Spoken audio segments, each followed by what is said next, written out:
Sébastien Sobanski, bonsoir. Thomas Prévost, bonsoir.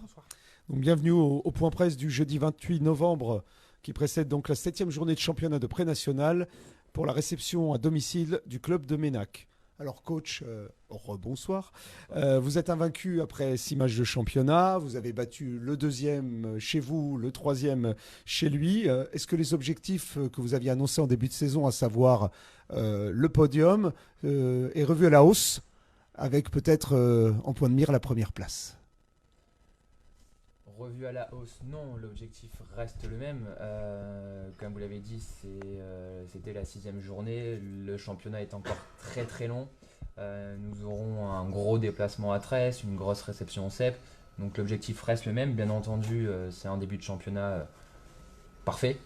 On va essayer de poursuivre ainsi, et puis en fonction des résultats, notamment lors de la première journée de la phase retour, voilà, nous pourrons éventuellement affiner l'objectif du top 3, mais pour l'instant, l'objectif n'a pas changé. On reste sur le podium donc. Tout à fait. Parfait. Thomas, sur le terrain, est-ce que vous avez l'impression que les autres équipes cherchent un peu à avoir votre scalp, que vous êtes l'équipe à battre, ou non, c'est juste des affrontements traditionnels comme d'habitude, ou alors il y a un petit quelque chose? Bien sûr que toutes les équipes cherchent à nous battre. Quand on est premier, 6 victoires, tout le monde veut notre peau. Donc maintenant, c'est à nous aussi de montrer qu'on est là, on les attend aussi, et aussi quand on ira se déplacer, on sera là pour les battre. Coach, c'est un match peut-être un peu particulier par rapport au match précédent, qui était un match en jeu évidemment au CEP. C'est un match contre un des 3 derniers ex-aequo, l'AS Ménac, qui n'a qu'une seule victoire. Comment on aborde un match dans lequel on est clairement le favori, et de loin, je dirais? De loin, non, effectivement, sur le papier, ça pourrait paraître simple. Je pense que nous serons en mesure de se faciliter le match si nous proposons et nous jouons et développons notre basket. Après, vous savez que le sport reste du sport, que chaque match est important. C'est un match, voilà, sur lequel il va falloir être sérieux. Si on analyse aussi un peu la saison de Ménac ne perd pas beaucoup de matchs de plus de 10 points. Ils ont fortement embêté le CEP chez eux. Voilà, il y a d'autres matchs où effectivement ils ont mis aussi d'autres équipes en difficulté. Je pense à leur déplacement à Choré. Donc c'est un match qu'il va falloir prendre au sérieux. Et puis comme vous l'avez dit, notre objectif reste le même. Et après avoir fait un travail, voilà, plutôt intéressant pour se positionner sur le top 3, ce genre de match doit, surtout à la maison, rester voilà, de A à Z parfait pour ne pas regretter à l'issue du buzzer final le travail qui a été fait précédemment. Mais voilà, être sérieux, concentré, appliqué, respecter l'adversaire, c'est le maître mot. Et attention, Ménac, je pense, n'est pas forcément à sa place. Ils ont le retour en plus de leur intérieur qui va leur faire du bien. Leur meneur est plutôt très en forme depuis le début de saison. Donc voilà, à nous d'être focus, sérieux, nous connaissons nos points forts. Voilà, à nous de faire le travail pour ne pas rentrer dans un match piège que Ménac va vouloir nous proposer. Thomas, bien, c'est un peu la même question, mais alors du coup, comment on se motive? Parce qu'on imagine que la semaine dernière, tout le monde était très motivé. Évidemment, comment on se motive face voilà, à un adversaire? Parce qu'on a beau se dire, le coach a raison dans ce qu'il dit, tous les coachs disent la même chose généralement, qu'en effet, il faut être sérieux, motivé. Après, les êtres humains sont les êtres humains. Est-ce qu'il y a un travail spécifique entre vous? Vous en parlez peut-être pour se dire, voilà, ça paraît facile, mais il faut leur mettre la tête sous l'eau tout de suite, quoi, pour être un petit peu trivial. Je pense qu'on n'a pas besoin d'en parler entre nous. Chacun sait ce qu'il a à faire. Maintenant, on a envie de montrer ce qu'on sait faire aussi. On a envie de jouer. Donc maintenant, c'est à nous de faire le maximum. Donc toujours rester motivé, c'est notre maître mot. Et puis maintenant, on va donner tout ce qu'on peut. Coach, la défense, vous en aviez parlé, on en parle souvent dans nos points presse, la défense qui va initier ensuite l'attaque. Vos mots étant entendus par votre équipe en tout cas, parce que vous êtes à peu près la meilleure défense avec Tresse, donc il n'y a pas de surprise, vous me direz, puisque les 2 premiers du championnat. Par contre, on dirait seulement, avec des guillemets, la 5e attaque. J'imagine donc qu'il y a des choses que vous avez identifiées et sur lesquelles vous souhaiteriez qu'il y ait un peu plus, ou peut-être de progrès, d'efforts. Dites-nous un peu plus sur cette attaque qui finalement carbure, mais peut-être pas aussi bien qu'on pourrait l'espérer. Oui, bien sûr. C'est quelque chose qui a été dit sur les entraînements, et notamment avant le match du CEP. Nous savions que nous étions en mesure d'encaisser moins de 160 points par match. Jusqu'à présent, on n'avait jamais encaissé plus de 80 points et nous n'avions pas forcément l'information de savoir si nous serions capables de tenir un match sur un score à plus de 80 points. Donc il y a un travail qui a été fait. Je pense que les gars ont démontré qu'ils étaient aussi capables de scorer beaucoup avec notre victoire 86-82 au CEP. Après, depuis le début de saison, on l'a parlé dans les points presse, on a quand même fait un gros travail défensif. Il ne faut pas oublier que nous sommes en prénat, qu'il y a 2 entraînements semaine, qu'un collectif c'est long à se roder, beaucoup de nouveaux joueurs dans l'effectif. Et puis voilà, on a essayé de mettre aussi en place des systèmes qui répondent aux points forts de chaque joueur. Et ça met un peu plus de temps, pour être honnête, que ce que je pensais sur l'apprentissage et ainsi de suite. Mais au final, les gars ont su répondre aux critères défensifs et ça nous permet d'avoir un petit peu plus de temps offensivement pour travailler. Le match précédent, voilà, on a scoré 86 points, c'était plutôt vraiment bien, et en espérant que nous sommes en mesure de réitérer ce genre de prestations samedi, puisqu'effectivement, comme tu l'as dit, je préférerais que nous gagnions un match 80 à 55 plutôt que 66 à 52, mais pour conclure, je pense que plutôt que le scoring, c'est notre ratio offensif qui fait un peu défaut, avec un gros manque d'adresse. Voilà. On ressent la même chose quand on est sur le terrain, l'adresse. Alors je m'adresse à un intérieur, mais j'aurais pu poser la même question si j'avais eu les extérieurs du club. Est-ce que vous sentez encore que vous avez justement une belle marge de progression sur le terrain? Alors il y a l'adresse, mais il y a peut-être aussi des systèmes à huiler, peut-être de la coordination. On parlera un peu plus tard d'un nouveau joueur qui vient d'arriver. Est-ce que voilà, la mayonnaise, elle n'est peut-être pas encore bien montée? On sait qu'on a encore du travail. Maintenant, je pense qu'on peut encore progresser. Comme tu l'as dit, on n'est que 5e pour l'instant en attaque. Donc, c'est à nous aussi, à l'entraînement, de faire le maximum pour avancer ensemble. Voilà. Je t'ai pas chambré sur les lancers francs, tu vois, encore. Donc voilà. J'espère. Voilà. Non, je tiens à ma sécurité de toute façon. Coach. Tu as une réponse à ta question, on oui, ça c'est vrai. Ça, c'est vrai. Non, mais voilà.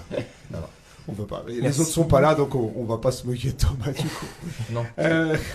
Les autres pourraient être concernés aussi. C'est vrai, voilà, c'est pour ça. Je tiens pas à me mettre tout le monde à dos non plus.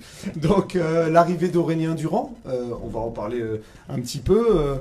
Est-ce que cela change? Oui, ça change automatiquement quelque chose puisque au niveau pré-national, on ne croise pas évidemment des intérieurs de grande taille par dizaines. Pour toi, qu'est-ce que cela change dans ta façon d'aborder les matchs? Rien, ou si quand même un petit peu? Et dans ces cas-là, dans quel domaine ou sur quels axes? C'est un vrai faire valoir en plus. C'est quelque chose qui est vraiment un plus. Voilà, plutôt que quelque chose où on va se dire ouais, c'est incroyable, ça va nous sauver, etc. C'est vraiment quelque chose qui vient en plus, puisque l'équipe était quand même performante. Faut être réaliste aussi que plus vous montez en termes de niveau de jeu, plus les postes 5 sont très importants, se font rares.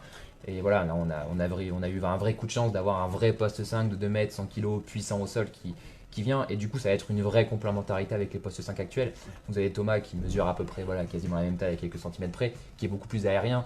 À l'inverse, Aurélien va vraiment être beaucoup plus terrien. Donc ça va apporter une force de frappe offensive vraiment complémentaire. Je pense que ça va être dur du coup pour les intérieurs de s'adapter à l'alternance Thomas, JB et Aurélien.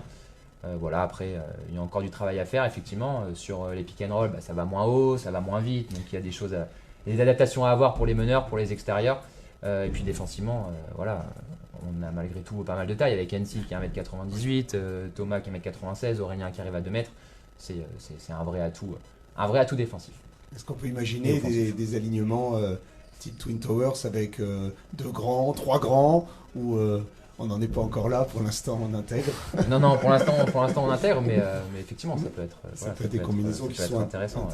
On sait que Thomas peut être un vrai 4 fuyant, Ensi un vrai poste extérieur, donc on peut effectivement. Voilà, on peut voir Aurélien en poste 5 à l'intérieur, Thomas en poste 4 fuyant, Ensi en poste 3. Ça a commencé à avoir un peu de taille. Que du bonheur, quoi. Tout à fait. Pour toi, Thomas, de jouer à côté, en relais d'un intérieur traditionnel, d'un centre, comme on en fait d'ailleurs plus beaucoup, ça change quelque chose parce qu'en effet, le coach a raison. Tu as pour toi la rapidité, la détente, ce qu'on appelle les stretch forts, enfin les cartes écartées. Est-ce que c'est agréable comme ça d'avoir un gros, comme on dit dans le jargon, qui fait le boulot dessous? Oui, on ne le dira pas ça non plus. Pour l'instant, j'ai pas eu la chance de jouer avec lui, donc je sais pas trop ce que ça vaut. Maintenant, je sais qu'à l'entraînement, Aurélien, ça joue bien, il est là, il a envie de de se mouiller aussi. Donc pour moi c'est intéressant parce que je peux vraiment m'adapter peut-être à aussi d'autres styles de jeu parce que j'avais l'habitude de jouer avec JB, etc. Donc là maintenant je peux aussi m'adapter avec jouer contre un grand, défendre contre un grand parce qu'on est souvent en opposition à l'entraînement. Donc c'est intéressant et puis ça va me permettre aussi de progresser. Coach, il reste 5 journées avant la fin des matchs allés. Sur ces 5 matchs, il y en a 4 contre des équipes qui sont mal classées. Et puis il y a ce rendez-vous de la 10e journée au Stade Poitvin. Et un petit peu évidemment, on dirait, le match phare. Est-ce qu'il y a le danger de se dire que finalement, jusqu'à la trêve, on va dire, de mi-match aller, ça va être tranquille, quoi. C'est un danger de se le dire. Et comme tu as dit tout à l'heure, je pense que naturellement l'espèce humaine se le dit sans manquer de respect aux autres équipes, juste une visualisation du classement. Donc effectivement, c'est un risque. Il nous reste 3 matchs. À nous d'être vraiment concentrés, sérieux, de partir en vacances de Noël à 9-0 et le travail sera fait. Et puis après, on essaiera de reprendre parfaitement pour effectivement cette grosse échéance au stade Poitvin. Mais oui, à nous d'être concentrés, focus. Et je pense que tu l'as dit, tout le piège est là. Tout le piège est là avec un déplacement aussi difficile à Étré. On sait qu'à Étré, c'est compliqué. Après, sur ces 3 matchs, on a malgré tout 2 matchs à la maison. Ça fait longtemps que nous n'avons pas joué à la maison avec la tempête Amélie. Il y a eu beaucoup d'immersions de matchs, beaucoup de matchs à l'extérieur. Donc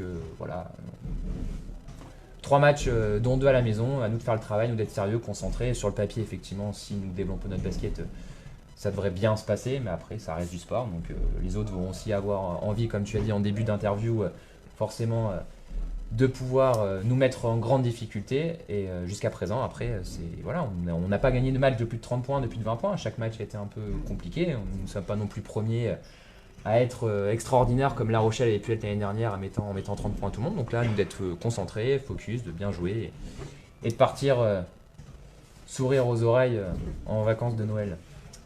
C'est un match que vous attendez, le match de la 10e journée, ou non, vous en êtes pas là entre vous, le match au CEP? Non, on prend chaque match les uns après les autres. Donc pour l'instant, on est concentré sur celui de Ménac. On parlera du match contre Poitiers dans 3 semaines. C'est à la reprise. La première journée de reprise après la trêve. On sera là. Dernière question, coach. L'état de l'effectif, parce que l'effectif est riche, l'effectif est étoffé, puisque les blessés, il ne reste plus vraiment d'éléments qui soient sur le flanc. Il y a un renfort avec Aurélien Durand. Les places vont être chères dans les 10. Elles vont être chères. Donc du coup, le groupe est à 13 avec l'arrivée d'Aurélien. L'effectif est complet. On a juste Franck qui s'est ouvert la lèvre mardi, donc il a eu 3 points de suture, mais c'est rien de grave. Donc effectivement, de toute façon, les joueurs étaient prévenus en début de saison, donc à eux de se battre aux entraînements, de gagner leur place. Et pour l'instant, les rotations sont vraiment bien acceptées aussi. Ce qu'on va appeler les partenaires d'entraînement se donnent aussi en espérant avoir leur place à l'issue d'entraînement de jeudi. Donc ça hausse le niveau de tout le monde. Mais pour l'instant, le groupe vit bien. J'ai cette chance-là d'avoir 13 joueurs. C'est vrai que c'est top. On peut toujours faire du travail de qualité à 55 en opposition. Jusqu'à présent, on n'a pas eu d'entraînement à 7, 8, 9 comme on a pu avoir certaines années. Donc c'est quelque chose de vraiment bien. Et à eux de continuer d'être performants et de gagner leur place comme ils le font depuis le 17 août maintenant. Thomas, Sébastien, merci beaucoup. On vous souhaite un bon match pour samedi. Merci et nous, on se retrouvera à ce moment-là dans Game Day pour suivre le match en direct. Avec plaisir. Merci. À samedi. Au revoir.